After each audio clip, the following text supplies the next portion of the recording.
Hola, soy Adrián Zambrano, estudiante de medicina de la Universidad Laica de Loyola de Manabí. El tema a tratar será configuración interna del corazón. Como observamos en la intro, vamos a hablar sobre la configuración interna del corazón. Para empezar, tenemos que saber que el corazón se compone de 4 compartimientos, 2 superiores llamados aurículas y 2 inferiores llamados ventrículos. Entre ellos va a existir un tabique o septum que los va a separar. En el caso de los ventrículos, llamados septum o tabique interventricular, y en el caso de las aurículas, tabique o septum interauricular. En este video vamos a estudiar las características comunes que tienen entre ventrículos y entre aurículas, y también las características que las diferencian a uno del otro. Empecemos. Características comunes de los ventrículos. Bueno, ambos ventrículos van a tener la forma de un cono mirando hacia abajo, donde en su base vamos a encontrar 2 orificios. Y también en el vértice vamos a encontrar columnas carnosas. Bueno, entre las características comunes vamos a tener las paredes, que van a ser 3, y van a presentar las columnas carnosas. Vamos a encontrar un orificio y válvulas auriculoventriculares, que vendría a ser esta, y también vamos a encontrar un orificio o válvulas arteriales, las cuales vendrían a ser estas. Columnas carnosas. Bueno, las columnas carnosas van a ser de 3 tipos, de primer orden, segundo orden y de tercer orden.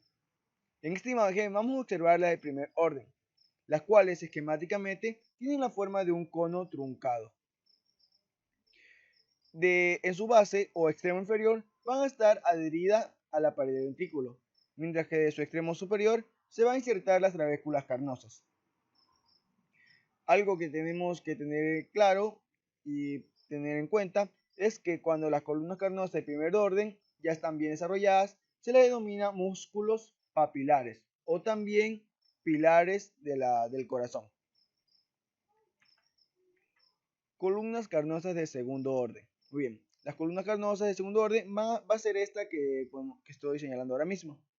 Y esta aquí se caracteriza porque ambos extremos están adheridos a la pared del ventrículo, exceptuando su parte media. Incluso algunos anatomistas la comparan con un puente colgante, que como observamos ambos extremos están adheridos y la parte media va a ser libre.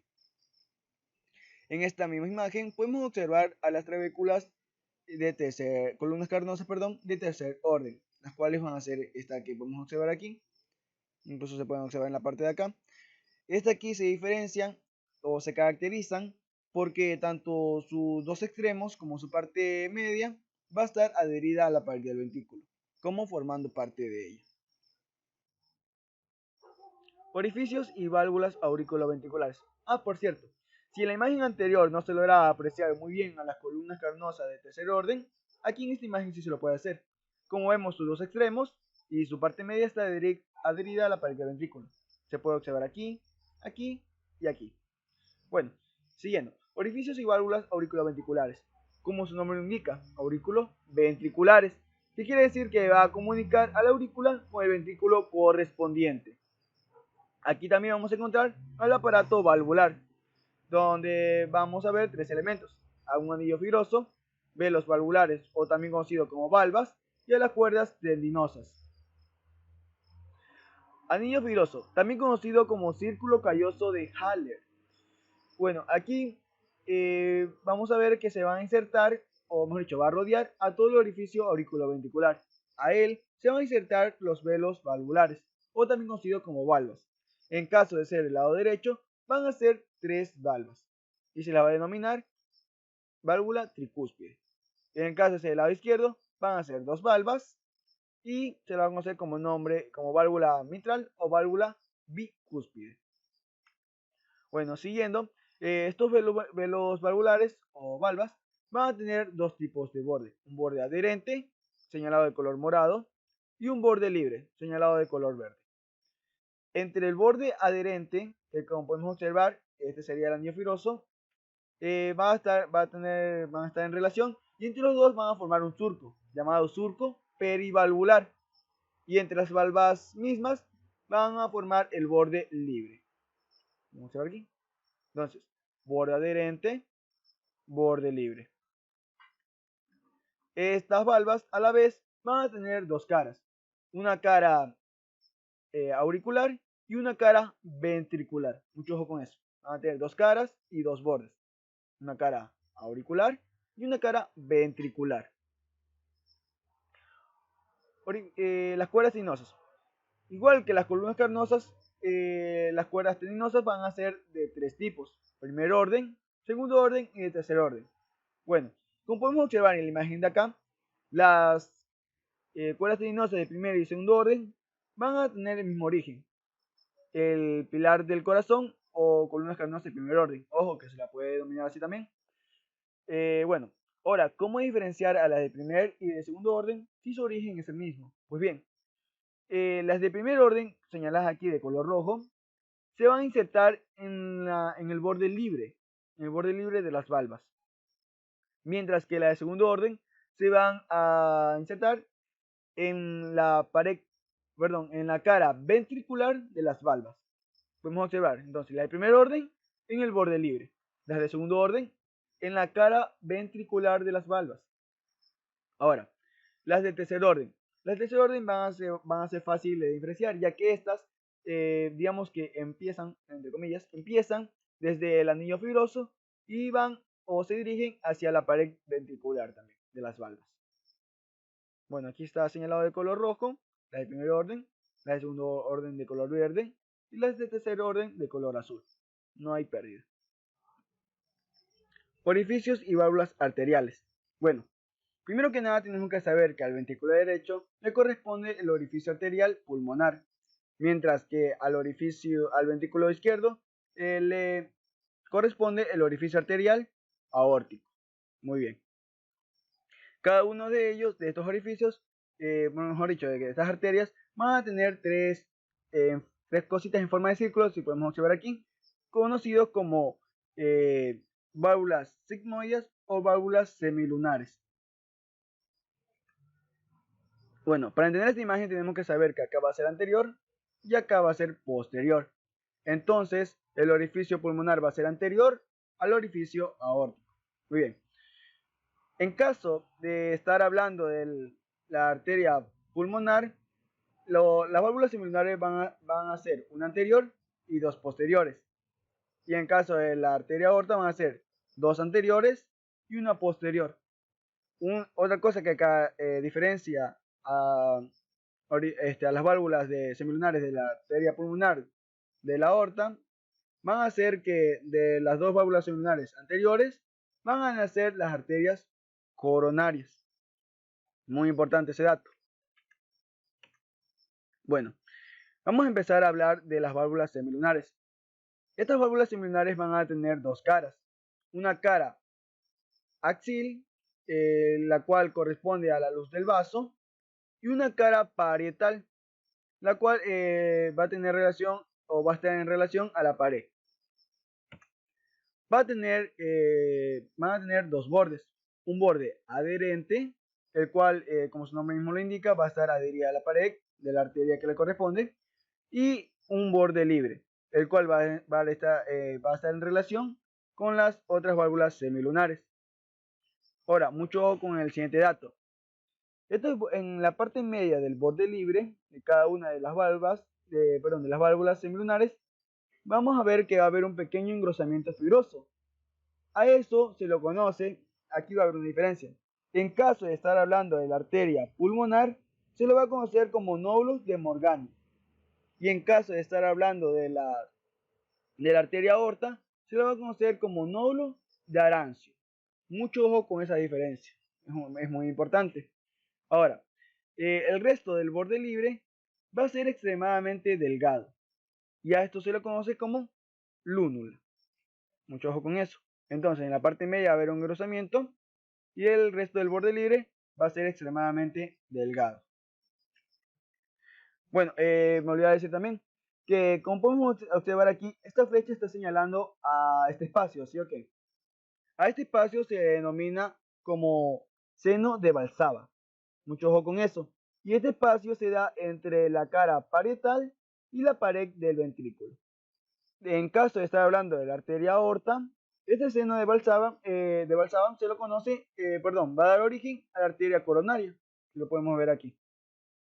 Bueno, aquí también podemos ver un esquema de la válvula semilunares de la arteria pulmonar, que como observamos va a tener aquí el engrosamiento conocido como nódulos de nódulos de Morgani, y vamos a ver aquí también sus bordes, y vamos a ver que está dispuesta de una válvula semilunar anterior y dos posteriores. Muy bien. Características particulares del ventrículo derecho. Muy bien, como podemos observar en la imagen izquierda, podemos ver que el ventrículo derecho va a tener una figura triangular. Por lo tanto, vamos a decir que esta aquí va a tener tres paredes, 1, 2 y 3, y va a tener tres bordes, 1, 2 y 3. Además de que va a contar con una base y con un vértice. Una de las características que tiene el ventrículo derecho es que sus paredes van a ser 3 veces más delgadas que la del ventrículo izquierdo. Bueno, en esta imagen, la imagen del lado derecho, vamos a poder observar las tres paredes. La pared anterior o esternocostal, que en la imagen de acá va a ser esta. Una pared posterior o diafragmática, que acá va a ser esta. Y una pared interna o sectal, que como su nombre indica, va a tener relación con el tabique. Bueno, vamos a empezar a describir cada una de las paredes. La pared anterior. Como podemos observar en la pared anterior, vamos a encontrar columnas carnosas de tercer orden, adheridas a la pared. Vamos a encontrar la inserción de la columna carnosa de segundo orden, que más adelante vamos a hablar de ella. Y también vamos a encontrar la estructura más importante de la pared anterior, el cual es denominado como pilar anterior de la válvula tricúspide, la cual, como podemos observar en esta imagen, se puede bifurcar o también no puede hacerlo. Esta aquí va a dar origen a trabéculas carnosas que se van a insertar, ojo, en la valva anterior de la válvula tricúspide. Mucho ojo con eso. Bueno, pared posterior, eso es todo en la pared anterior. La pared posterior, o también conocida como diafragmática, va a dar origen a pilares posteriores de la válvula tricúspide. No hay pérdida en eso. Pared anterior, pilar anterior. Pared posterior, pilares posteriores. Pueden ser 2 o 3. Este aquí va a dar origen a trabéculas carnosas también, las cuales se van a insertar en la valva posterior de la válvula tricúspide. Muy bien, eso es todo en su pared posterior, no hay mucho que decir. Ahora, la pared interna o pared sectal. Esta aquí va a dar origen a un músculo muy pequeño y también es conocido con muchos nombres. Voy a empezar a relatar uno de esos apónimos, la cual es músculo enano de Lancisi. Otro nombre que se le da es músculo papilar del cono arterial de Luschka. Otro nombre también que se le da es como músculo del infundíbulo pulmonar. Y otro nombre también muy conocido es papilar del infundíbulo. Bueno, ¿y qué da este pequeño musculito? Pues también va a dar trabéculas carnosas que se van a insertar en la valva sectal de la válvula tricúspide. También en la pared sectal se van a encontrar muchos músculos accesorios, los cuales también van a dar trabéculas. Bueno, no van a ser muchas. Bueno, como les dije, en la pared sectal también va a dar origen a esta columna carnosa de segundo orden. A esta columna carnosa también se le denomina de muchas maneras. Se le denomina como banda moderadora, otro nombre que le da es como cintilla arciforme, y el nombre que le da testuc es como fascículo arqueado. Podemos ver que se origina en la pared sectal y termina insertándose en la base del pilar anterior. ¿Y qué utilidad tiene este fascículo? Pues bien, por este fascículo va a pasar la rama derecha del haz de His. Bueno, en esta imagen también podemos observar, en la imagen de acá, podemos observar tres bordes. Un borde anterior que va a estar dado por la pared anterior y la pared sectal. Un borde posterior, el cual va a estar dado por la pared sectal y por la pared posterior. Y por último vamos a observar la pared externa o pared derecha, la cual está dado entre la pared anterior y la pared posterior. En el borde anterior también digamos que va a dar origen al surco anterior interventricular. Y el borde posterior va a dar origen al surco posterior interventricular. No hay mucho que decir en esos bordes. Bueno, el vértice. El vértice no hay mucho que decir, solamente que como podemos observar en esta imagen van a haber muchas columnas carnosas. Y por esto a esta porción o al vértice se le conoce como porción cavernosa o esponjosa del ventrículo derecho. Bueno, ahora toca hablar de la base. Como ya habíamos visto, en la base vamos a encontrar al orificio auriculoventricular y también a un orificio, al orificio arterial pulmonar. Como este es el ventrículo derecho, vamos a ver que, o vamos a encontrar a la válvula tricúspide, la cual, como su nombre indica, tri, está compuesta por tres valvas, una valva anterior, una valva posterior y una valva sectal.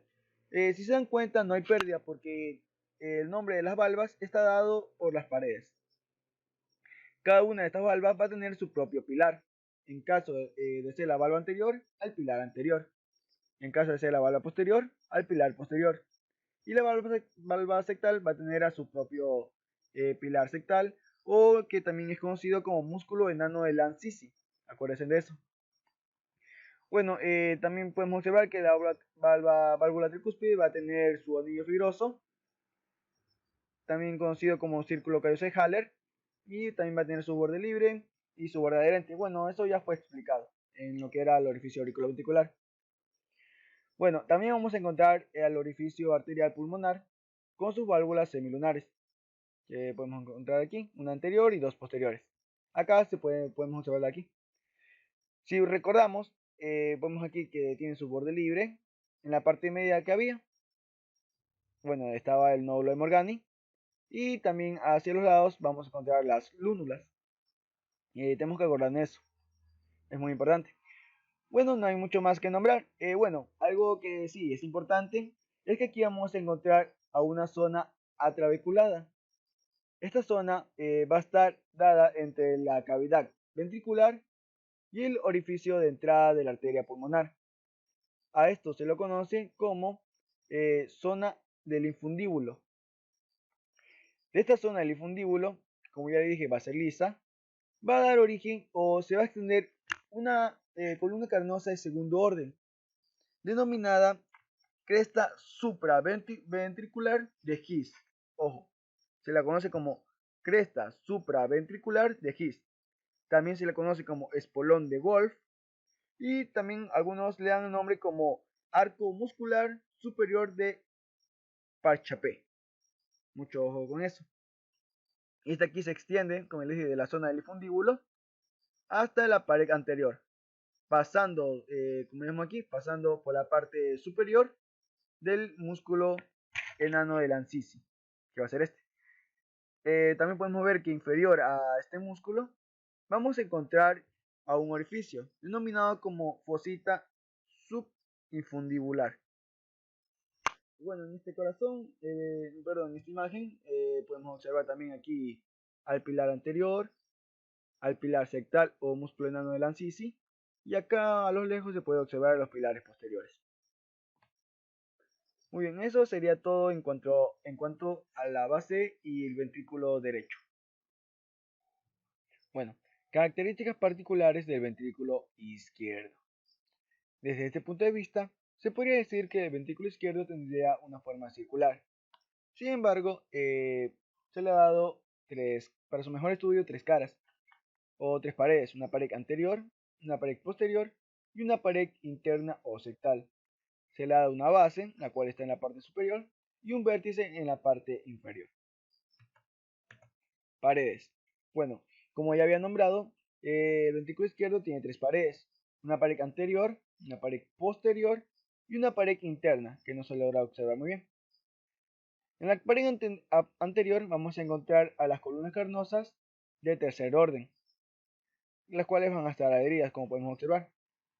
Aquí también vamos a encontrar una estructura muy importante, el cual va a ser llamado pilar anterior del ventrículo izquierdo, la cual se puede bifurcar en su extremo superior. Bueno, esta de aquí va a dar origen a trabéculas carnosas, las cuales se van a insertar, mucho ojo, en la parte anterior de las dos valvas de la válvula mitral.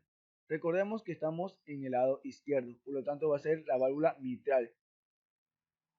Bueno, eso es todo en su pared anterior. En la pared posterior vamos a encontrar también a columnas cavernosas de tercer orden y a un pilar. Como estamos hablando de la pared posterior, se lo va a denominar pilar posterior del ventrículo izquierdo, el cual también se puede bifurcar. Aquí también va a dar origen a trabéculas carnosas, las cuales se van a insertar a la parte posterior de las dos valvas de la válvula mitral. Mucho ojo con eso. Bueno, y eso vendría a ser todo en cuanto a paredes. Una pared insectal o pared interna que, como se nos indica, va a estar en relación con el tabique. Bueno, aquí también se puede observar lo que es el vértice, el cual simplemente cabe recalcar que va a estar, o en él se van, va a estar dispuesto de columnas carnosas de tercer orden y de segundo orden, pero de una manera estrecha. Por lo tanto, no va a tener este mismo aspecto esponjoso que el vértice del ventrículo derecho. Bueno, ahora vamos a hablar sobre la base del ventrículo izquierdo. En la base vamos a encontrar también dos orificios, un orificio auriculoventricular y un orificio arterial. Vamos a hablar primero del orificio auriculoventricular, que en este caso, como es el ventrículo izquierdo, va a ser denominado válvula mitral. O también, para relacionarlo, vamos a ver que son dos valvas y por lo tanto se le denomina válvula bicúspide. Bueno, las valvas van a ser una derecha y una izquierda. Y esta aquí tiene la función de comunicar a la aurícula izquierda con el ventrículo izquierdo. Bueno, ya aquí, bueno, hablando de las valvas en sí, ya la expliqué porque prácticamente tiene los mismos elementos que la tricúspide. Bueno, ahora vamos a hablar del orificio arterial aórtico, el cual también ya fue hablado, pero vamos a hacer un breve repaso. Vamos a ver que en la parte media de su borde libre vamos a encontrar a un nódulo, el cual va a ser el nódulo de Arancio. Recordemos esto. Si estamos hablando de la arteria aorta, va a ser nódulo de Arancio. Y en caso de estar hablando de la arteria pulmonar, va a ser nódulo de Morgani. Y hacia los lados de los nódulos vamos a encontrar las lúnulas. Incluso, como ya les había dicho, como estamos hablando de la arteria aorta, el espacio denominado, llamado como senos de Valsalva, de sus dos anteriores, van a ser las arterias coronarias. Mucho ojo con eso. Las arterias coronarias nacen de los senos de Valsalva, de las válvulas semilunares de la aorta. Por si acaso alguna pregunta le tomen algún examen o algo así. Esto sería todo en cuanto a la base. Bueno, ya que hemos hablado de las diferencias de ambos ventrículos, vamos a hablar del tabique interventricular, el cual cumple la función de ser la pared interna del ventrículo izquierdo y también del ventrículo derecho. Bueno, el tabique interventricular, el cual estoy enseñando ahora mismo, va a tener dos porciones, una inferior, la cual va a ser gruesa y muscular, y una porción superior, la cual va a ser delgada y membranosa. Prácticamente ya dijimos que su función va a ser separar ambos ventrículos y ser la pared interna de ellos. Características comunes de las aurículas. Bueno, como podemos observar en la imagen, las aurículas van a estar en la parte superior de los ventrículos y también van a tener características comunes. Ambas aurículas van a tener 6 caras. También van a tener un orificio auriculoventricular que las va a comunicar con su ventrículo correspondiente, las cuales ya fueron explicadas anteriormente. También van a contar con agujeros venosos. En el caso de la aurícula derecha, para la vena cava inferior, vena cava superior, y también no se logra apreciar en esta imagen, pero también va a tener un orificio para el seno coronario. En el caso de la aurícula izquierda, va a tener orificios venosos para las venas pulmonares. También casi me olvidé decir que las aurículas en su parte anterior externa van a tener una extensión. A esa extensión se la conoce como orejuela. Aquí podemos observar en esta imagen cómo se vería la orejuela esquemáticamente. Vendría a ser esta pequeña cosita. Se le conoce como apéndice del corazón también. Mucho ojo con eso. Características particulares de la aurícula derecha. Bueno, esta imagen la puse en especial para que se pueda observar que en la aurícula derecha hay dos porciones. Una porción trabeculada, donde vamos a encontrar columnas carnosas de segundo y tercer orden. Y también va a haber una porción lisa, donde no vamos a encontrar columnas carnosas. Bueno, ya se había mencionado que las aurículas iban a tener 6 caras para un mejor estudio. Y incluso aquí hay un dibujo esquemático muy bonito para que se pueda estudiar. Bueno, pared externa, la cual va a ser esta. En la pared externa vamos a encontrar a columnas carnosas de tercer orden, las cuales tienen la función de evitar que se formen coágulos de sangre. Listo, nada más en la pared externa. Ahora, la pared posterior. En la pared posterior vamos a encontrar una estructura muy importante, llamada crista terminalis. Esta crista terminalis se va a originar, en la cerca de la pared de la parte inferior y posterior del orificio de la vena cava superior y se va a perder cerca del orificio de la vena cava inferior.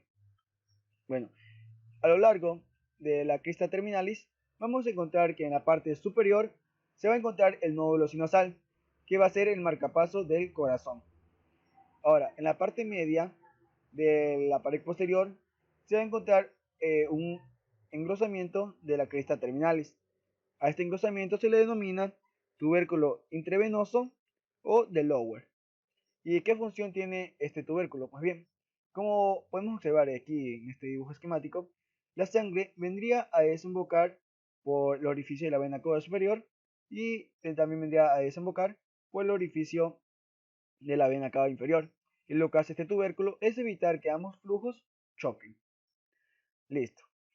Nada más vendría a hacer eso en la cara posterior. Ahora en la cara superior vamos a encontrar al orificio de la vena cava superior. Nada más, solamente eso. Me olvidé decir que la pared posterior va a ser lisa. No vamos a encontrar columnas carnosas aquí. Listo, ahora vamos con la pared inferior, donde vamos a encontrar dos orificios.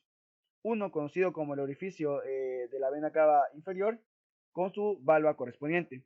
A la valva se le conoce como válvula de Eustaquio, la cual va a ser muy desarrollada en el feto, pero en los adultos no tanto. Y también vamos a encontrar otro orificio muy importante, que va a ser el orificio del seno coronario. Bueno, también de la vena coronaria. Este aquí también va a tener su propia válvula correspondiente, conocida como la válvula de Tevesio.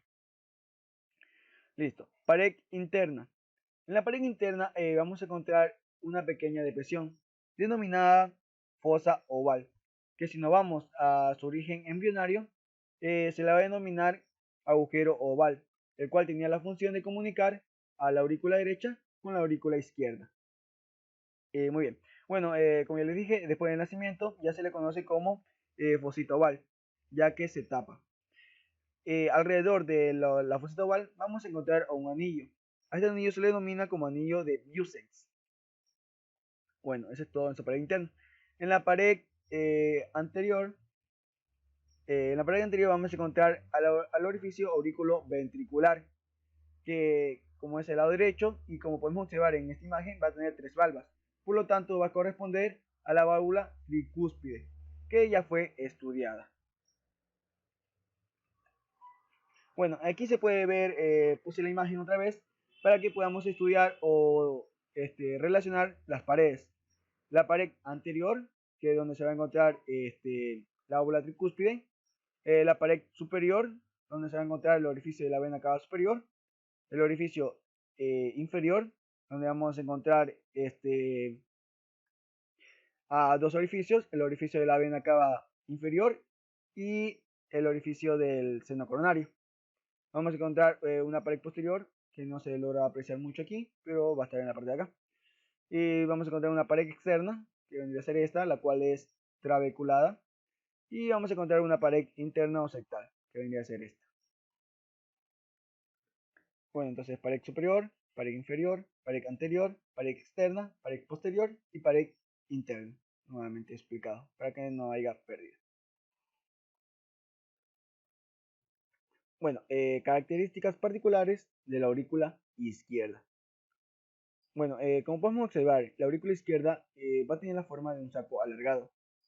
La aurícula izquierda también va a ser mucho más fácil de estudiar que la aurícula derecha. Bueno, vamos a estudiarlo también por 6 caras. Una cara posterior, donde vamos a encontrar a los orificios de las venas pulmonares, las cuales van a estar dispuestas en 2 izquierdas y 2 derechas.